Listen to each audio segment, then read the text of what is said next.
Greetings, O evil one. Number 2 here. As per your instructions, I've set up this training island to help get you back up to speed with lair management after those long years in hiding. Once your memory has been refreshed, we will move on to the real secret island, where we can begin the world domination plans in earnest.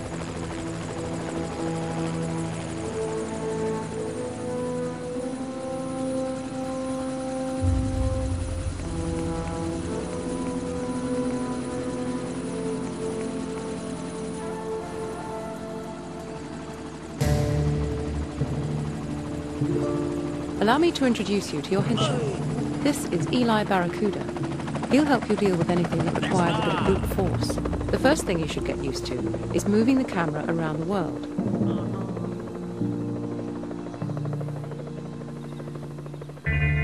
Well done. Now try zooming in and out.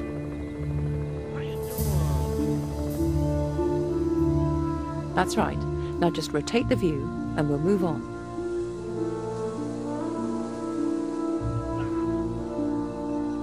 Select characters and objects in the world by left-clicking on them.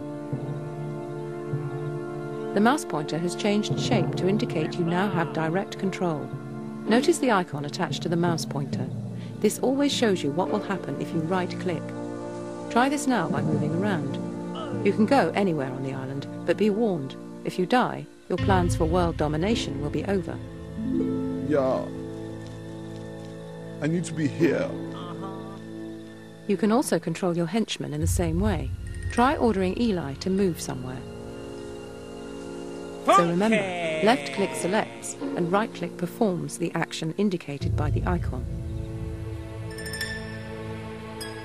Look out! The forces of justice must have heard of your return, and they're moving against us already. Tag the agent for death.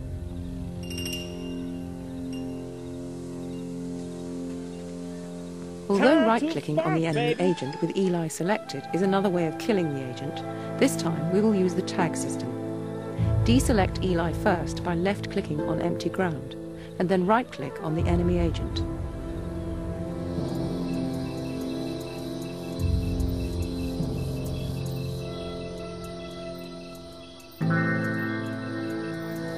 Tagging a character changes the way that minions and henchmen respond to them. Tags are an effective way to deal with intruders. Let's move into the safety of the underground base.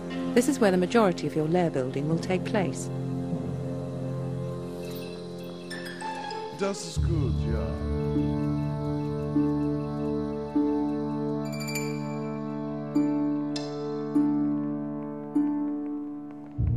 Ah, there you are. We should be safer here in the base. Before we start expanding the base, I'll remind you that all your current goals are logged on the objective screen.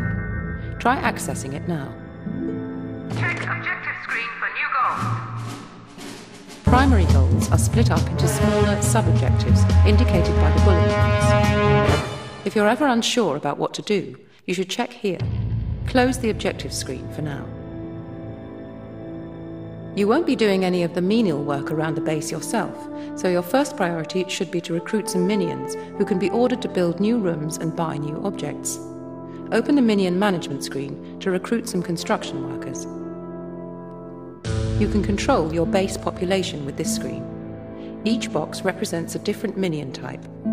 The number on the left shows how many minions of that type you have, and the number on the right shows how many you want. Increase the number on the right to order some construction workers.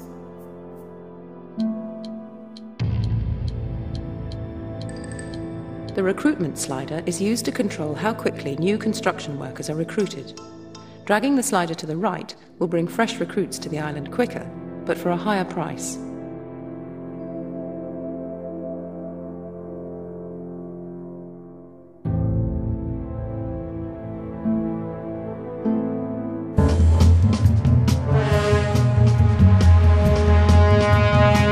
More construction workers mean your base can expand faster.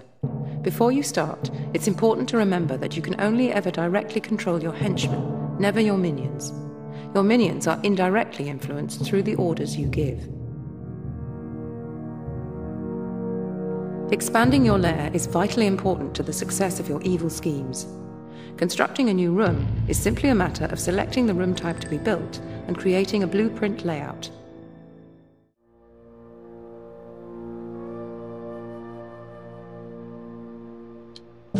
Once you've laid out your room blueprint, you can place objects, sensors, or traps.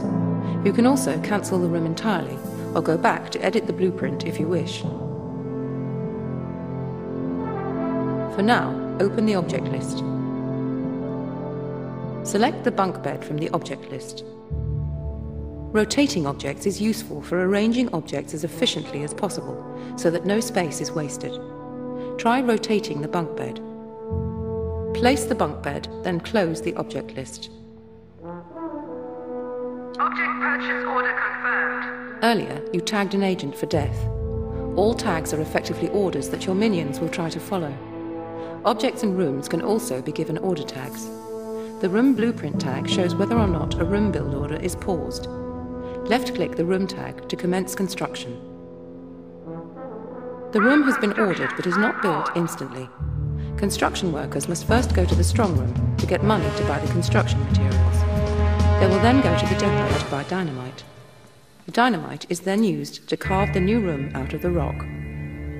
It is important to keep enemy agents from snooping around your base and rooms. Security doors help to prevent this. Let's build one at the entrance to this room to protect it. Be careful though. Given enough time, skilled agents can break through even security doors.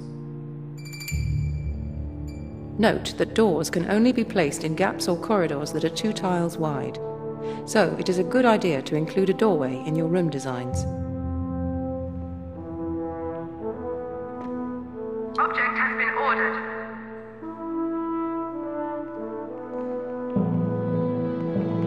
Now that we've built a room and placed an object, we'll look at how objects can be further manipulated by tagging them with orders.